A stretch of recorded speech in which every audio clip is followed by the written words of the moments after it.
To lose weight, you just need to be in a calorie deficit.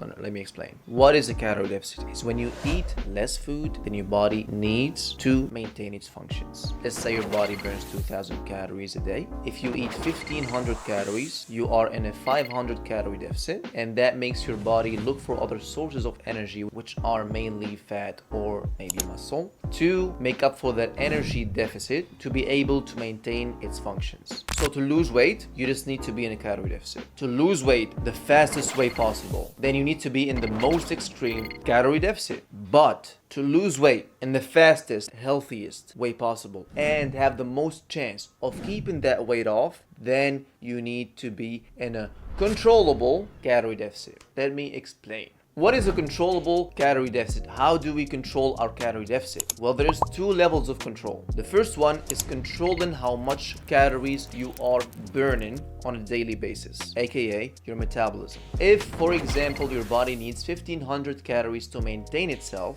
and now you boost your metabolism, let's say, for example, now your body burns 2000 calories to maintain itself. So now what was once a calorie maintenance now is a calorie deficit. And this is extremely important to have room to lose fat on a longer period of time and not stagnate, and also to have more food freedom and enjoy the process a little bit more. That's level 1 of control. Level 2 of control is controlling your calorie intake and being able to fluctuate it or decrease it on a monthly, weekly, or daily basis, and this is crucial to prevent the body from metabolically adapting and stagnating.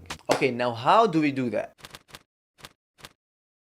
First level, boosting the metabolism, you have three main ways. The first way is building muscle through resistance training 2 to 3 times a week and eating adequate protein between 1.8 and 2.2 grams per kilogram of your lean body weight. Not only does building muscle help you burn more calories at rest, also protein is the most thermogenic macronutrient, meaning it burns the most calories being digested. So this has a synergistic effect to make you burn more calories on a daily basis, other than the muscle building signals that affect your hormones, which is way number 2, optimizing your hormones, checking your hormones. It would be a good idea to check your estrogen, testosterone, and thyroid because they have a big effect on your metabolism. And some ways to optimize your hormones is to exercise, have good quality continuous sleep, limit alcohol and sugar, eat whole nutrient dense foods, and for some people it might be a good idea to consider hormone replacement therapy. Third way to boost your metabolism is optimizing your gut health and your gut microbiome. This is where everything happens. This is where your body starts processing the nutrients you gave it and turning them into energy. So we need to be eating a variety of real foods, more fiber coming from legumes, vegetables, and fruits, and about 2 servings daily of low sugar fermented foods like sauerkraut, kimchi, or plain yogurt.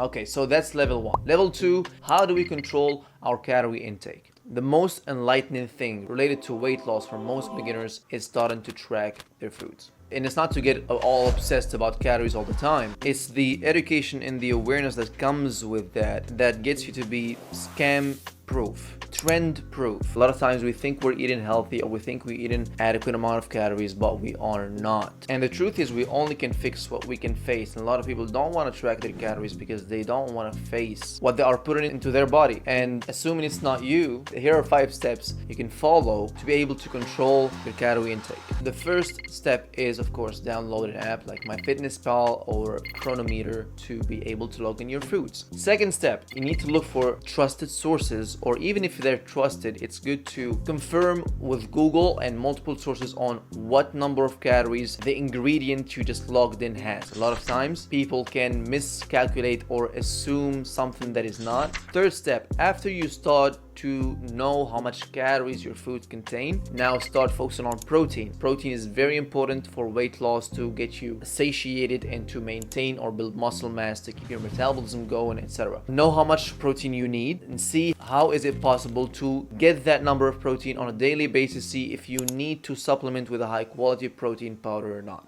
You don't need to focus too much on carbs and fats, although they are important for performance or what type of exercise you're doing, but it's not important for fat loss. Fourth step is start getting results. because you now are more aware of things. And when you are more aware of things, you start to adjust things to your benefit. Now you maybe eat more fiber, maybe eat more protein, maybe change this high calorie option with this low calorie option and try to make it as delicious. And fifth step, as an option, as I told you, it's better to have feedback, fast feedback, because a lot of times you might think this has this number of calories or this number of protein, but when you have someone looking over your shoulder, they can fix that misconception or misinformation, and now you can progress faster. As a quick note, a lot of times you might need to take a phase of preparation to boost your metabolism before you go on a diet or a fat loss phase, because a lot of times people's metabolisms are so broken because they dieted for a long time and they went through a lot of yo-yo dieting cycles that their metabolism is now very slow, and they need to boost it and get more room to eat food and have more food freedom before they go into a diet. And that might be the case for you. So if that's you, take your time while doing these three things that we mentioned. Increase your calories slowly, 100 calories to 200 calories per week, to give your body the nutrients and the resources to be able to improve its functions and build muscle. And then when you are at a point where you are eating more foods and you are satisfied with the amount of calories you are consuming, then you can go on a fat loss phase and have more food freedom and enjoyment while doing it. If there is any concept that I want people to understand most about weight loss, it would be this: controllable calorie deficit. I mean, I don't want to say it's impossible to have a successful, healthy, sustainable weight loss journey without this, but I think it is. It's gonna be very tough to manage your weight. But once you understand this, you won't need anything else. You can assess yourself and then you can change and adjust things for your benefit. So I hope this helps. And if you want more of a step-by-step, free, personalized guidance, I have a few spots open for the 5 pounds in 15 days challenge that you can join. Click in the link down in the description below. Otherwise, see you next time.